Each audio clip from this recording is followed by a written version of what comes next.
The morning sun barely touched the mountains when Sarah Chen received the encrypted message on her secure phone. She was drinking coffee in a small cafe in Prague, watching ordinary people start their ordinary day. None of them knew that in 12 hours, she would be deep inside enemy territory on one of the most dangerous missions of her career. Sarah worked for a classified intelligence agency. For 8 years, she had been their best operative in Eastern Europe. She spoke 5 languages fluently and could disappear into any crowd. Her friends thought she was a translator for the government. They had no idea she regularly risked her life gathering information that could prevent wars. The message was simple. Package needs immediate pickup. Meet team at safe house. Time sensitive. Sarah deleted the message and paid for her coffee. She walked calmly to her hotel, but her mind was already racing. Emergency missions usually meant someone's life was in danger. 2 hours later, Sarah arrived at the safe house on the outskirts of Prague. It looked like an abandoned warehouse, but inside was a high-tech command center.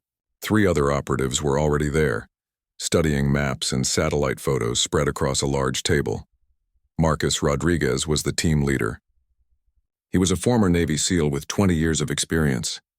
Everyone respected him because he never lost a team member on his watch. Next to him stood Elena Volkov, a Russian defector who knew every secret passage and hidden bunker in the region.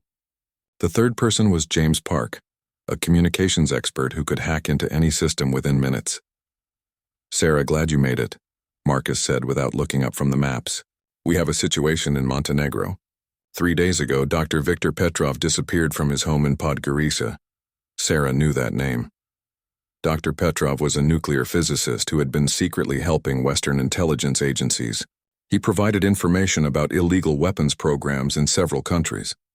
If he had been captured, thousands of lives could be at risk. "We believe he's being held in an old military compound in the mountains," Elena said, pointing to a spot on the map. "Our sources say they're planning to execute him tomorrow night. We need to get him out before that happens." James pulled up satellite images on his laptop. "The compound is heavily guarded. At least 30 soldiers, plus motion sensors and cameras everywhere. It won't be easy." Marcus gathered the team around the table. "Here's the plan. We'll approach from the north side where the security is weakest. Elena knows a maintenance tunnel that leads directly into the compound. Sarah and I will extract Dr. Petrov, while Elena and James create a distraction on the opposite side." Sarah studied the photos carefully. The compound looked like a fortress built into the mountainside. High concrete walls surrounded several buildings. Guard towers stood at each corner. It was the kind of place where people disappeared forever. "What about extraction?" Sarah asked. "How do we get out once we have him?" "Helicopter pickup at a clearing 2 kilometers from the compound," Marcus replied. "We'll have exactly 15 minutes to get there once the extraction begins. If we miss that window, we're on our own." The team spent the next 6 hours going over every detail of the mission. They studied the guard rotation schedules, memorized the layout of every building, and planned for multiple scenarios. Sarah cleaned and checked her weapons 3 times. Her life would depend on being prepared for anything. As evening approached, Elena shared what she knew about the compound's history. During the war, this place was used for interrogating prisoners. They say the basement cells still have bloodstains on the walls. The current occupants are mercenaries from various countries. They're not regular soldiers, which makes them more unpredictable. "What do we know about Dr. Petrov's condition?" Sarah asked. James checked his latest intelligence reports. He was injured during capture, possibly broken ribs and a head wound. He may not be able to move quickly during the extraction. This added another complication to an already dangerous mission. Sarah had carried wounded people before, but never while being shot at by 30 armed guards. At 10 p.m., the team loaded their equipment into a black SUV with false license plates. They would drive through the night to reach the mountains before dawn. Sarah sat in the back seat, watching the city lights fade behind them. She thought about her younger brother back home in California. He was getting married next month and wanted her to be there. Sarah had promised she would make it to the wedding. The mountain roads were dark and winding. Elena navigated while Marcus drove carefully to avoid attracting attention. They passed through several small villages where most people were already asleep. A few dogs barked as they drove by, but otherwise the night was silent. "Radio check," James said into his headset. "Command, this is Alpha Team. We're approaching the target area." Copy that, Alpha Team, came the reply. Weather is clear. No unusual activity detected in the area. You are cleared for approach. At 3 a.m., they reached a small cabin hidden among pine trees. This would be their staging area. Sarah changed into dark military clothing and strapped on her tactical vest. She checked her pistol, knife, and emergency medical supplies. Everything had to be perfect. Elena spread out detailed blueprints of the compound. The maintenance tunnel entrance is here behind this storage shed. It's about 50 meters long and leads directly to the basement of the main building. Dr. Petrov is being held in cell block C, third level underground. Sarah memorized the route. Turn left at the first junction, straight for 30 meters, then right at the second junction. Cell block C would be the third door on the left. Simple enough, but in the dark, under pressure, with bullets flying, simple things became incredibly difficult. Marcus looked at his watch. We move out in 1 hour. Everyone gets some rest. In a few hours, we'll either be heroes or we'll be dead. Sarah closed her eyes and tried to calm her racing heart. She had done missions like this dozens of times, but the fear never went away completely. Fear kept her alive by making her careful. Tomorrow, Dr. Victor Petrov's life would depend on how well she handled that fear. The alarm on Sarah's watch vibrated at 4:30 a.m. Around her, the other team members were already awake, making final preparations. The mountain air was cold and thin, making every breath visible in small puffs of steam. Sarah applied dark paint to her face and hands, then secured her hair under a black cap. Marcus checked his rifle one last time. Remember, we maintain radio silence unless there's an emergency. Hand signals only once we're inside the perimeter. The team moved out into the darkness, following a narrow deer trail up the mountainside. Elena led the way, her knowledge of the terrain keeping them hidden from the compound's sensors. They climbed steadily for 40 minutes, using night vision goggles to navigate between rocks and trees. When they reached the ridge above the compound, Sarah got her first real look at their target. The facility was larger than the photos had suggested.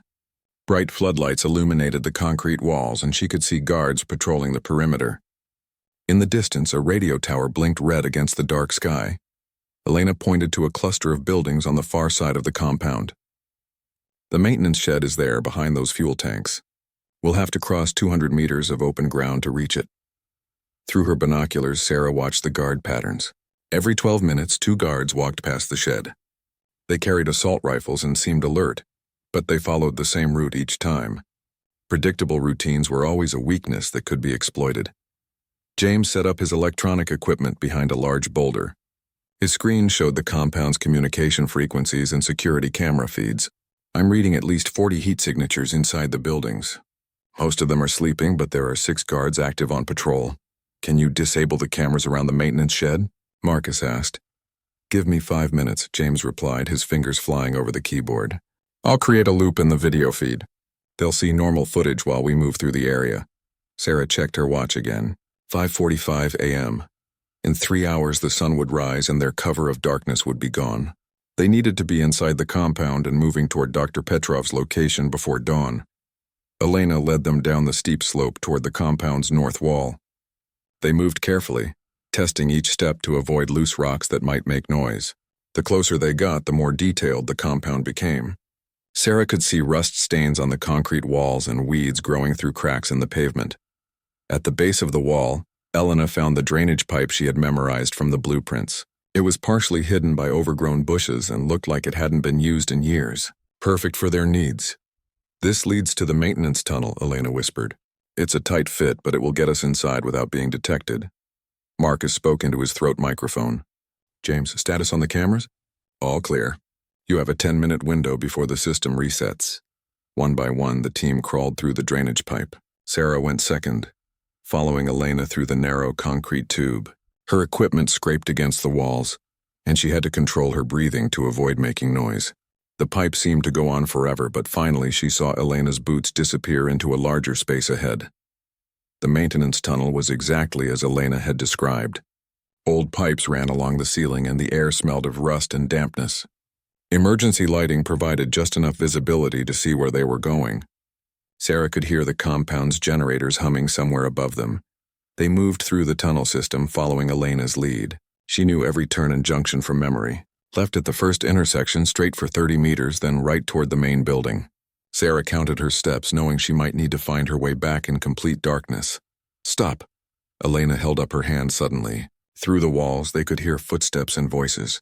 2 guards were having a conversation directly above them.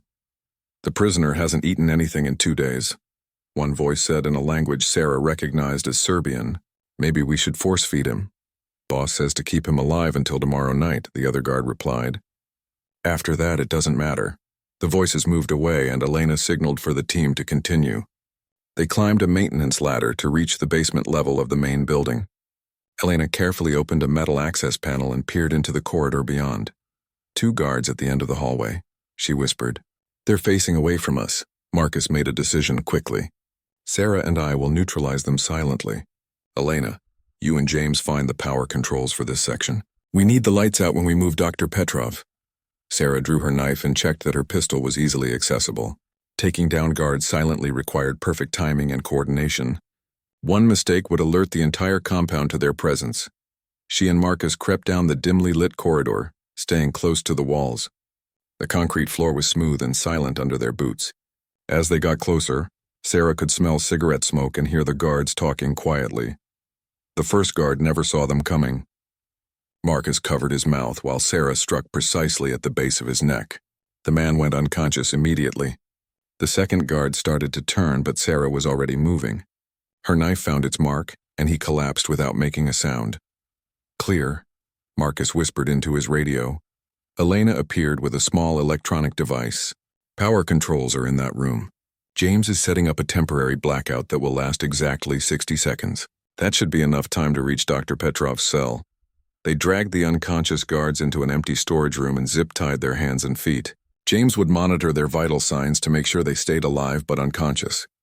Sarah studied the corridor layout. According to the blueprints, cell block C was down 2 more levels and through a security door that required a key card. She noticed one of the guards had a plastic card clipped to his belt.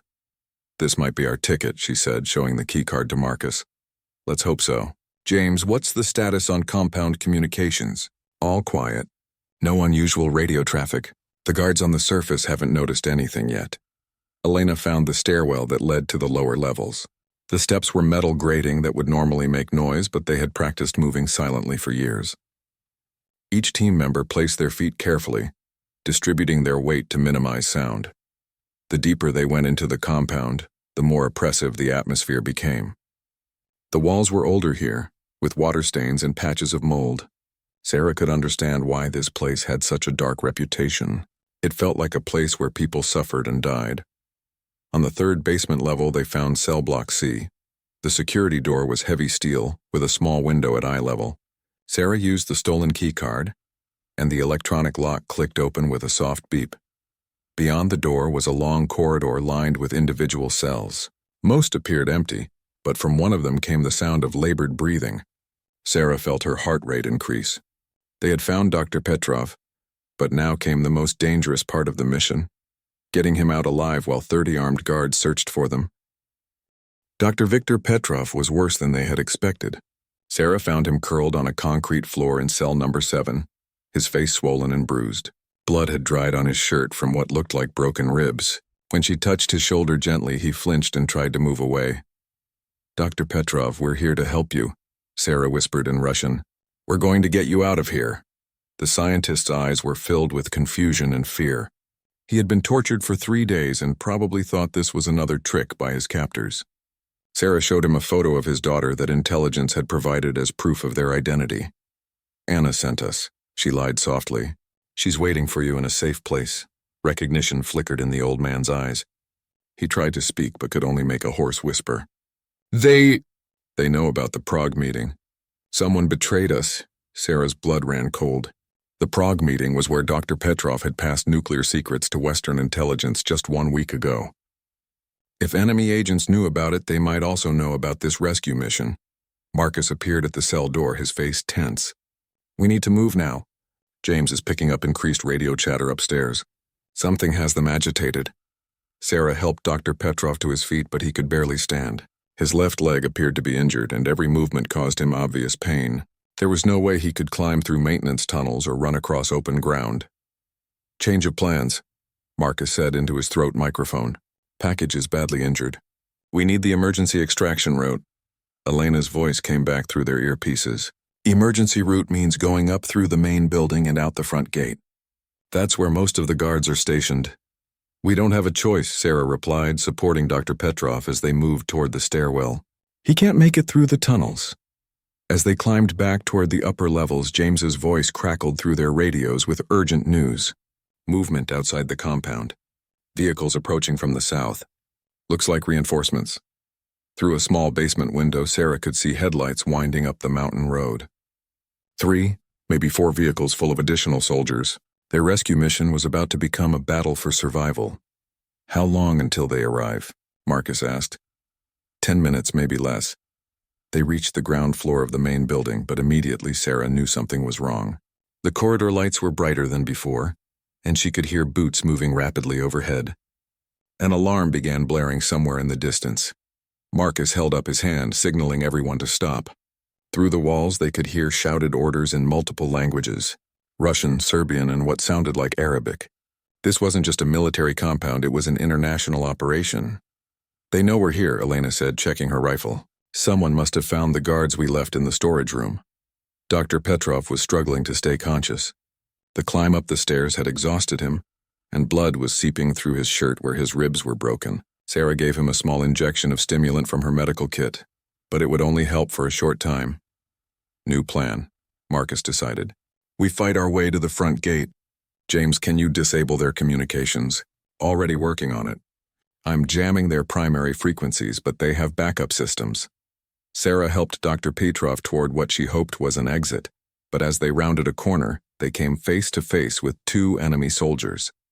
The men were carrying automatic weapons and looked surprised to see intruders in their secure facility. The gunfight erupted instantly. Sarah pushed Dr. Petrov behind a concrete pillar and drew her pistol. Marcus and Elena opened fire from opposite sides of the corridor, creating a crossfire that forced the enemy soldiers to take cover. The sound of gunfire echoed through the building like thunder. Within seconds, Sarah could hear more soldiers running toward their location. Their cover was completely blown, and now every enemy in the compound knew exactly where they were. This way, Elena shouted, leading them toward a side exit she remembered from the blueprints. But when they reached the door, it was locked from the outside. They were trapped in the main building with dozens of hostile soldiers converging on their position. Marcus spoke into his radio, trying to reach their extraction helicopter. Falcon 1, this is Alpha Team. We need immediate pickup at the compound. Situation has gone critical. Negative, Alpha Team, came the reply. Landing zone is too hot. Multiple hostiles with heavy weapons. We cannot approach until the area is secure. Sarah looked around desperately for another option. They were in a concrete building surrounded by enemy soldiers with no way out, and a wounded scientist who could barely walk.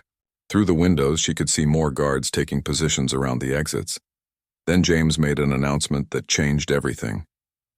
Marcus, I'm reading thermal signatures in the basement. They're moving prisoners up from the lower levels. What kind of prisoners? Looks like civilians. Men, women, and children. They're bringing them to the main courtyard. Sarah understood immediately what this meant. The enemy was preparing to use innocent hostages as human shields. If the rescue team tried to fight their way out, civilians would be caught in the crossfire. Dr. Petrov grabbed Sarah's arm with surprising strength. Don't let them use me to hurt others, he whispered. These people have families. Through the window, Sarah could see soldiers forcing a group of terrified civilians into the courtyard. Among them were 2 young children clinging to their mother, an elderly man who reminded her of her own grandfather. People who had probably been captured from nearby villages and brought here for exactly this purpose. We're outnumbered at least 20 to 1, Elena reported, checking her ammunition. Even if we make it to the courtyard, how do we get past the hostages without getting them killed? Marcus was studying the building layout on his device, looking for any possible escape route they hadn't considered. There has to be another way out.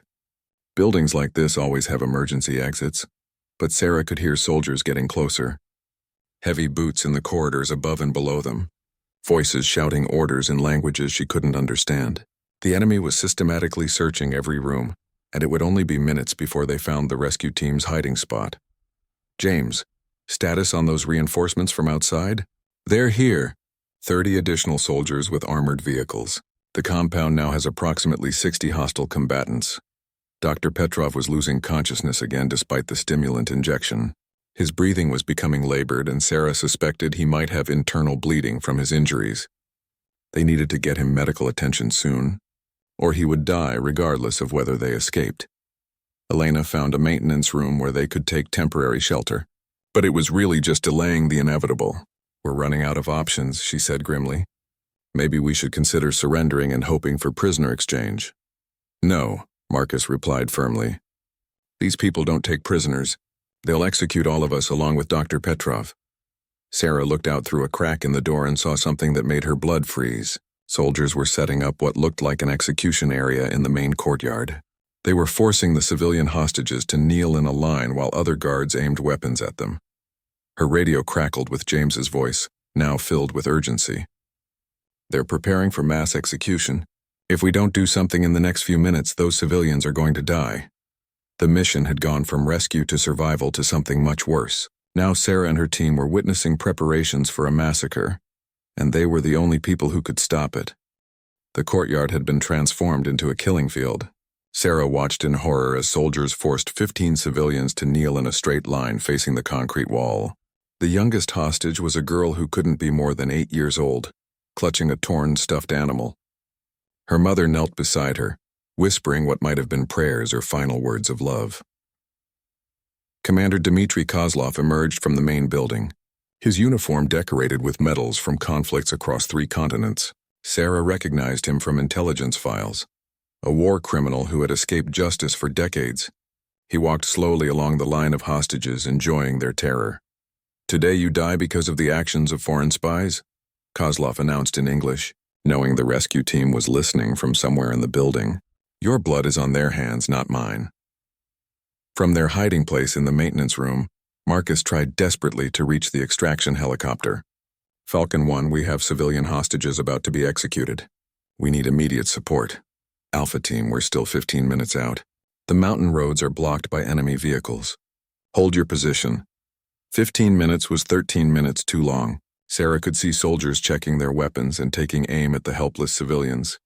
Dr. Petrov was barely conscious, but even he understood what was about to happen. "We have to do something," Elena whispered, her voice filled with anguish. "We can't just watch them murder those people." James was monitoring radio frequencies from his position in a utility closet on the 2nd floor. "I'm hearing multiple conversations. Kozlov is planning to execute the hostages in exactly 5 minutes, then burn down the compound to eliminate all evidence." Sarah's mind raced through possible options. They were outnumbered 20 to 1, trapped in a building with no easy escape routes and responsible for a wounded scientist who could barely walk. Any direct assault would result in their deaths and probably get the hostages killed as well. But then she noticed something important. The guards' attention was focused entirely on the courtyard and the main building entrances. Nobody was watching the old guard tower on the east side of the compound. The one Elena had mentioned was partially collapsed from artillery damage years ago. Elena, that guard tower. Can someone reach it from inside the building? Elena studied the layout on her device. Maybe. There's a service corridor that connects to the tower's base, but it's probably structurally unsound. If someone could get to the top of that tower with a rifle, they'd have a clear shot at Kozlov and his officers. Marcus understood immediately. "You're talking about a suicide mission. Once you open fire, every soldier in the compound will know your exact position. But it would create enough chaos for you to get Dr. Petrov out through the confusion." Sarah was already checking her rifle and ammunition. She had enough bullets for maybe 20 accurate shots before she'd be overwhelmed. It wasn't much, but it might be enough to save the hostages and give her team a chance to escape. "I'll go," Elena volunteered. "I know this compound better than anyone." "No," Sarah replied firmly. "You're needed to guide Marcus and Dr. Petrov to safety. I'm the best sniper on the team." Through the window, they could see Kozlov raising his hand to signal the execution squad. The soldiers lifted their weapons and aimed at the backs of the kneeling civilians. Children began crying. Adults closed their eyes and prepared to die. Sarah made her decision. "Give me 60 seconds to reach the tower. Then create whatever distraction you can on the opposite side of the compound." She slipped out of the maintenance room and ran through corridors filled with the sound of her own heartbeat. The service corridor Elena had mentioned was narrow and dark, with chunks of concrete fallen from the ceiling.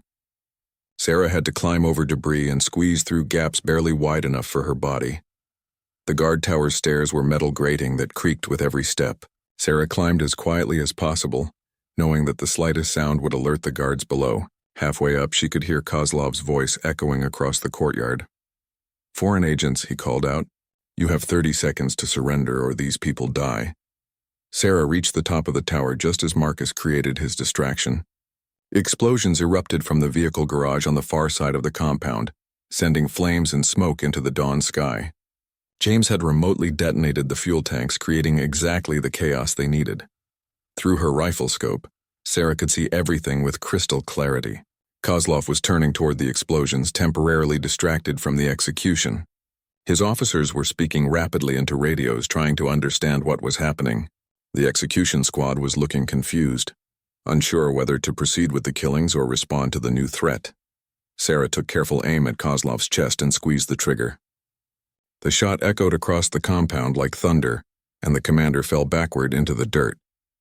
Immediately, chaos erupted as soldiers tried to figure out where the shot had come from. "Sniper! Where's the sniper?" Voices shouted in multiple languages. Sarah shifted her aim to the execution squad leader and fired again. Another soldier dropped and the others began running for cover, abandoning their positions around the hostages. The civilians scattered in different directions, some toward the main gate, others toward the buildings. From below, Sarah could hear radio chatter getting more frantic. "Who's firing? Where is she?" The voice belonged to Kozlov's second in command, a man named Petrick who was now trying to coordinate the compound's defense. Sarah continued firing methodically, targeting officers and communications equipment. Each shot was calculated to create maximum confusion while keeping pressure off her teammates. Through her scope, she saw Marcus and Elena helping Dr. Petrov move toward the main gate under cover of smoke and chaos. But the enemy was adapting quickly. Soldiers were triangulating her position based on the sound of gunfire. Sarah could see muzzle flashes from multiple directions as they began shooting at the guard tower. Bullets struck the concrete around her, sending fragments of stone flying through the air. "Target is in the east tower." Petrick's voice crackled over the radio. "All units converge on that position." Sarah knew she had maybe 2 minutes before they overran her position. She continued firing, picking off soldiers who were trying to pursue her teammates. Through the smoke, she caught a glimpse of Marcus supporting Dr. Petrov as they moved toward the extraction point outside the compound walls. Then a bullet caught Sarah in the left shoulder, spinning her around and sending her rifle skittering across the tower floor. The pain was immediate and intense, but she forced herself to retrieve the weapon and keep firing. Blood was soaking through her tactical vest, but her teammates were still in danger. "Where is she?" Petrick's voice was getting desperate. His carefully planned compound was falling apart. His commander was dead, and a single enemy sniper was making his soldiers look like amateurs. Sarah's vision was starting to blur from blood loss, but she could see that most of the civilian hostages had escaped the immediate area. Some were still in danger, hiding behind vehicles and buildings, but at least they weren't kneeling in execution formation anymore. More bullets struck the tower, and Sarah realized that soldiers were now climbing the stairs below her. She had accomplished her mission. The hostages were scattered. Her teammates were escaping with Dr. Petrov, and the enemy's command structure was in chaos. But now she was trapped at the top of a damaged tower with dozens of heavily armed soldiers closing in from all directions. Blood from Sarah's shoulder wound was making her hands slippery, but she forced herself to maintain a steady grip on her rifle. Through the guard tower's broken windows, she could see soldiers climbing the external stairs, their boots ringing against metal in a rhythm that matched her racing heartbeat. She had maybe 30 seconds before they reached her position. Below in the courtyard, Petrick was screaming orders into his radio. "Forget the prisoners. Kill the sniper. Everyone to the east tower now." Sarah smiled grimly despite the pain. Petrick's desperation was working in her favor. By ordering all his soldiers to converge on her position, he was leaving the escape routes unguarded. Through her scope, she caught a glimpse of Marcus and Elena supporting Dr. Petrov as they reached the compound's outer fence. They were almost free, but the civilian hostages were still scattered throughout the compound, hiding behind vehicles and in doorways. Some were wounded from the crossfire, including an elderly man who had been hit in the leg. Sarah could see him crawling toward the main gate, leaving a trail of blood in the dirt. The sound of boots on the tower stairs was getting closer.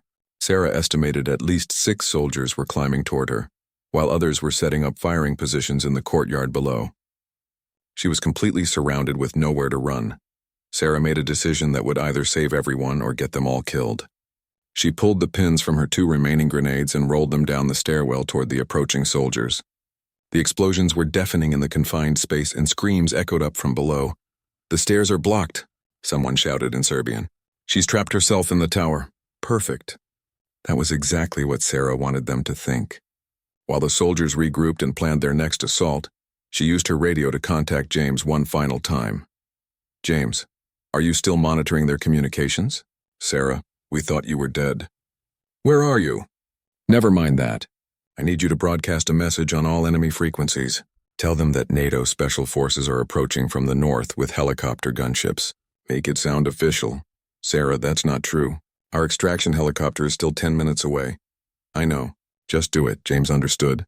A false message about incoming reinforcements might cause enough confusion to let the remaining hostages escape. Within 30 seconds, his voice was broadcasting across all enemy radio channels, speaking in perfect Russian with military terminology that sounded completely authentic. "All units, this is NATO command. Gunship squadron is inbound to your location. Surrender immediately or face destruction." The effect was immediate. Through her scope, Sarah could see soldiers in the courtyard looking up at the sky nervously. Petrick was arguing with his officers, unsure whether the message was real or a trick.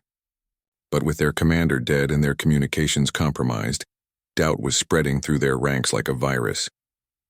Sarah used the momentary confusion to help the wounded civilian by the main gate.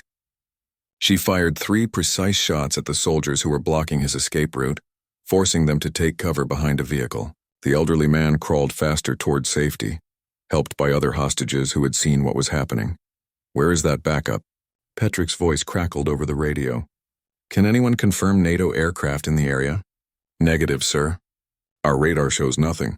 "Then it's a trick. Resume the assault on the tower." But Sarah had bought precious time. Through her scope, she could see that most of the civilian hostages had reached the outer fence and were escaping into the forest. Marcus's team was completely clear of the compound and moving toward the extraction point. Even the wounded elderly man had been helped to safety by the other hostages. The mission was succeeding, but Sarah was running out of options. Soldiers had brought a ladder to the base of the tower and were preparing to climb the outside wall. Others were setting up rockets to blow apart the tower's structure. She had maybe 2 minutes before they either captured or killed her.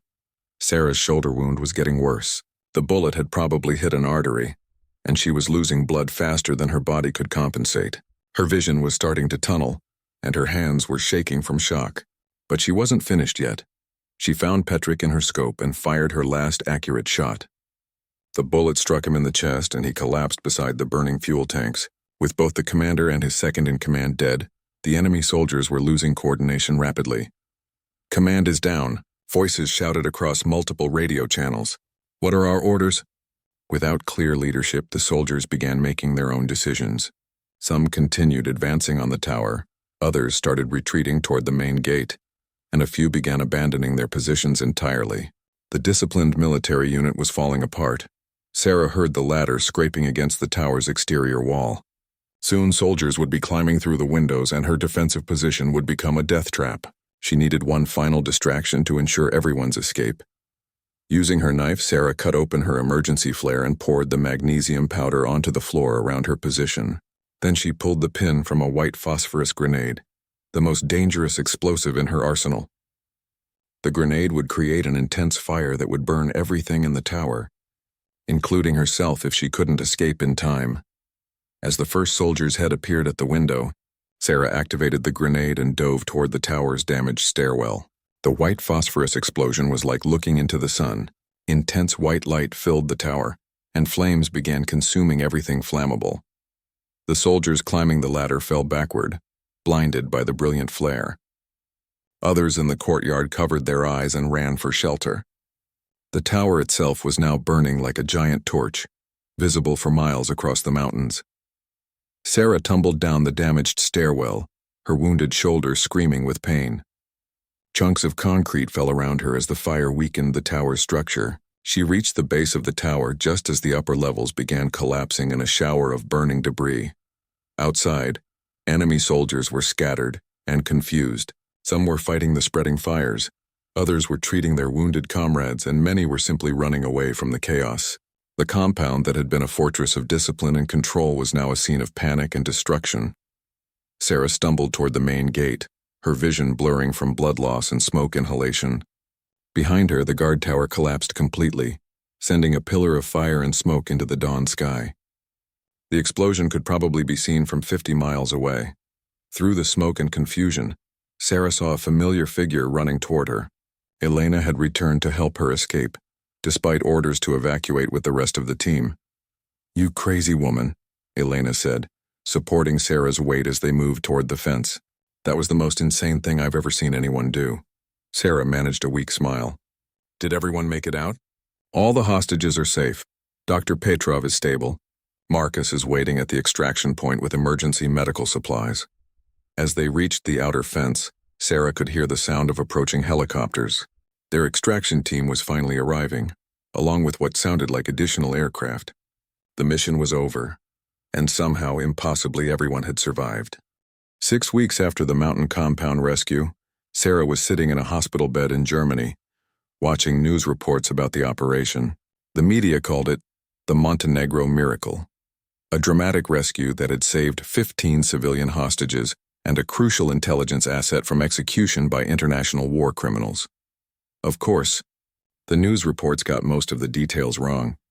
They didn't mention Sarah's team by name, or describe the true nature of Dr. Petrov's work.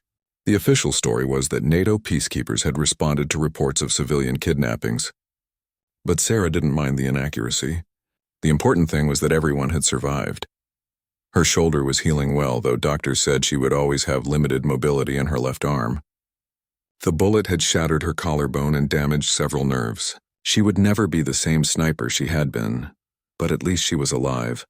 Marcus visited every few days to update her on the aftermath of the mission. The compound had been completely destroyed by fires and explosions, but investigators had recovered enough evidence to identify several international criminal networks. 3 different governments had issued arrest warrants for surviving members of Kozlov's organization. "Dr. Petrov is doing well," Marcus reported during his latest visit. "He's recovering at a secure medical facility in Switzerland. His information about the nuclear smuggling ring has already led to 12 arrests across Europe." Sarah was more interested in the fate of the civilian hostages. "What about the family with the little girl? The one with the stuffed animal?" "They're safe. The mother and daughter were refugees from Syria who had been kidnapped while traveling to Germany. They've been reunited with relatives in Berlin. The little girl asks about the lady who made the bad men go away." That news meant more to Sarah than any official commendation could. She had risked her life to save strangers, and those strangers were now free to live normal lives again. The 8-year-old girl would grow up without the trauma of witnessing mass execution. Elena stopped by later that afternoon, carrying a bouquet of flowers and a bottle of expensive vodka. "For when you get out of here," she explained, hiding the alcohol under Sarah's bed. "Hospital food needs improvement. Any word from James?" Sarah asked. "He's fine. Already back to hacking government databases in Prague. Says he's developed new encryption methods based on what he learned from jamming the compound's communications." The team had been officially disbanded after the Montenegro operation. Cover stories had been created to explain their absence from their regular jobs. Sarah was supposedly recovering from a skiing accident in Austria. Marcus was attending an advanced training course in Virginia. Elena had returned to her translator work, and James was back to his computer consulting business. But Sarah knew they would work together again. Teams that had survived an operation like Montenegro formed bonds that lasted forever. They had seen each other under the worst possible circumstances and trusted each other with their lives. Dr. Sarah Chen's surgeon, Dr. Wolfgang Mueller, entered the room with her latest test results. "Your blood work looks excellent," he announced in accented English. "The infection is completely gone and your bone density is returning to normal. I think we can discharge you tomorrow. What about returning to active duty?" Dr. Muller's expression grew serious. "Ms. Chen, you suffered severe trauma to your shoulder and significant blood loss. Your reflexes and coordination will never be exactly what they were before. For most people, this would not matter. But for someone in your profession," Sarah understood. Her days as a field operative were over. She could still work for intelligence agencies, but probably in analysis or training, rather than dangerous missions. The thought of spending her career behind a desk was depressing, but at least she had a career to return to. That evening, Sarah's phone rang with a call from an unknown number. She almost didn't answer, but something made her pick up. "Is this Sarah Chen?" The voice was elderly and spoke with a slight accent. "Who is this?" "My name is Victor Petrov. I wanted to thank you for saving my life." Sarah was surprised. Contact between operatives and their rescued assets was usually forbidden for security reasons. "Dr. Petrov, you shouldn't be calling me directly. I know, but there are things I need to tell you that are not in any official report." Sarah listened as the scientist explained what had really happened during his captivity. Kozlov's organization hadn't just been planning to execute him. They had been preparing to sell his nuclear expertise to terrorist groups. The information he carried could have led to atomic weapons in the hands of extremists. "Your actions prevented something much worse than you realize," Dr. Petrov continued. "The men who captured me were planning to auction my knowledge to the highest bidder. There were representatives from terrorist organizations scheduled to arrive the morning after you rescued me." Sarah felt a chill run down her spine. If the rescue had been delayed by even one day, nuclear secrets might have fallen into the wrong hands. The death toll could have eventually reached thousands or even millions of people. "Dr. Petrov, why are you telling me this?" "Because heroes should know the true value of their sacrifice. You gave up your career to save lives you will never meet, in places you will never visit. That deserves recognition, even if it must remain secret." After ending the call, Sarah sat quietly in her hospital bed, processing what she had learned. The official mission reports focused on the immediate rescue of hostages and the prevention of executions, but the larger implications preventing nuclear terrorism would never be publicly acknowledged. The next morning, as Sarah packed her belongings to leave the hospital, she found an envelope that had been slipped under her door sometime during the night. Inside was a photograph of a young girl holding a new stuffed animal and smiling at the camera. On the back, someone had written in careful English, "Thank you for our tomorrow." Sarah recognized the child. It was the 8-year-old hostage from the compound courtyard. Someone had delivered the photo as a reminder of why operatives like Sarah did their dangerous work.